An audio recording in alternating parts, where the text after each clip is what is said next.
What's going on, guys? The PDT rule is going to be abolished June 4th, and that's still in place, and I'm super excited for that.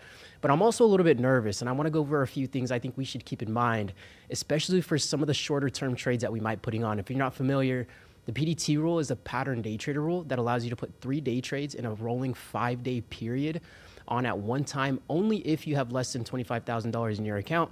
I believe that minimum is going to go down to about $2,000 if I'm not mistaken. We'll see when the details officially come out. But that means there's going to be a lot more shorter term trading going on, and especially with a lot of these 0 DTEs. So I could imagine these 0 DTE volumes might explode. And some very active 0 DTEs that you might see that are very liquid. As we jump into the platform over here, we're going to use QQQ for the example, just because this is the indice that I trade most often. And if you know me, I'm a very active futures trader. And whenever I trade futures, I'm typically trading NASDAQ. And QQQ is the ETF for NASDAQ. So with that being said, if we were looking to trade some of the options, some of the 0 DTE options, the QQQ options happen to be very liquid.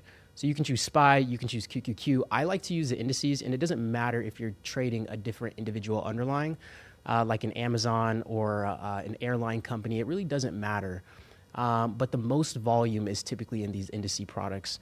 And whenever we're shorter term trading or we're day trading, we're trading the fluctuations of these contracts intraday. A lot of the time what we would typically do if we were trading a futures product or if we were trading the underlying stock, what a lot of intraday traders would do is they would manage their risk by looking at the price chart so they can see where they might want to be in a position or out of a position. For example, we're going to go to, let's use a trend line. And let's say after the morning breakout, you thought that was going to be the high for the day, right? What would invalidate your trade thesis is if we made a new high for the day. So that might be where you put your stop loss. And that is one way you can gauge and judge the risk to reward of your trades, right? If you're looking to take a short back down to the open, you'd be getting short at around 680. You'd be looking to get out at about 678. So you can imagine these 680 puts went up in value as the market pulled back, and then they went back down in value as the market went back up.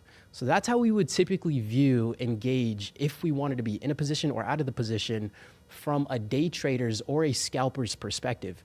Now, when we're trading 0 DTEs, if you want to be a little bit more precise for what you're risking on a trade, something that I don't see talked about a lot is going to the options chain, looking at the specific strike price that you want to trade.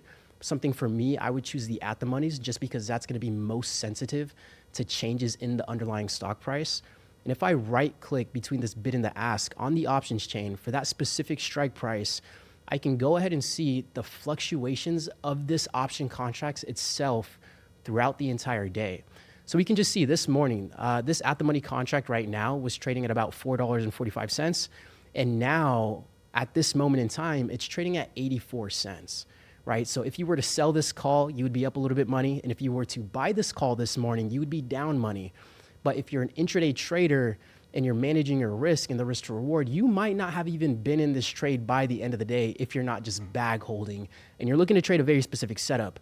But the reason why you can gauge your risk very well is because, again, let's say you thought this morning, let's say you thought the market was going to turn around right here. So let's say you started to buy some QQQ contracts at let's say 260, and you wanted to risk the low of the value of these contracts that we're seeing right now.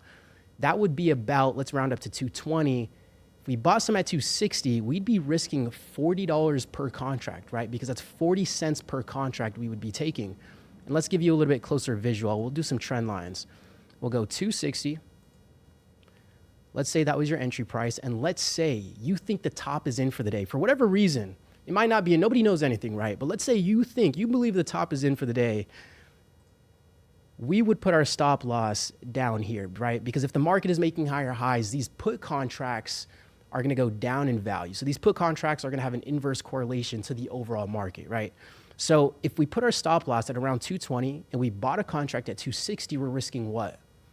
We're risking about 40 cents per contract. Again, that's $40. And if you were to buy 5 contracts, that'd be 40 cents times 5, so on and so forth. But this gives you a very precise way to know what the value of your contract is sitting at, so you know what amount of risk that you have on at all times. And this is going to be helpful just so you can kind of gauge the risk to reward and to see if it makes sense for you. Because in my opinion, I don't like to bag hold. I'd rather use a stop loss and get out of the position, because if I bought this contract for 260, if we're on a runaway train, we're at all-time highs, the market is more likely to float to another all-time high than it is to pull back.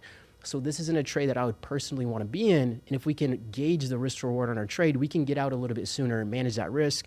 And then if the market turns around, we can hop back in. And that's one of the beauties about the PDT rule going away. If you want to manage a position, you want to get out, you can be patient and re-enter if what you're looking for pops back up in the market. So you won't have to feel like you have to bag hold a stock for it to turn around because you're thinking, well, I only have 1 or 2 more trades for this week. I have no choice but to hold this. Now you have the freedom to exercise your discipline. And this is going to test a lot of people's discipline because, again, with a lot of opportunity comes great responsibility. So because there's going to be more opportunities for you to execute in the market, you're going to need to hold yourself more accountable because nobody's going to stop you from jumping into trades that you shouldn't be in. Nobody's going to tell you to cut your losses. Nobody is going to tell you to manage your risk. So if you're trading 0 DTEs, checking out those value of the contracts themselves on the options chain can really help you size up that risk to reward and help you feel a little bit more comfortable taking these trades. So I hope that helped. Looking forward to the PDT rule being abolished. When I was in college, I didn't think this day would ever come. So I'm just excited as you are. Thanks for taking the time to join this video. If you want more like this, be sure to like, subscribe, turn on post notifications, and we'll catch you guys next time.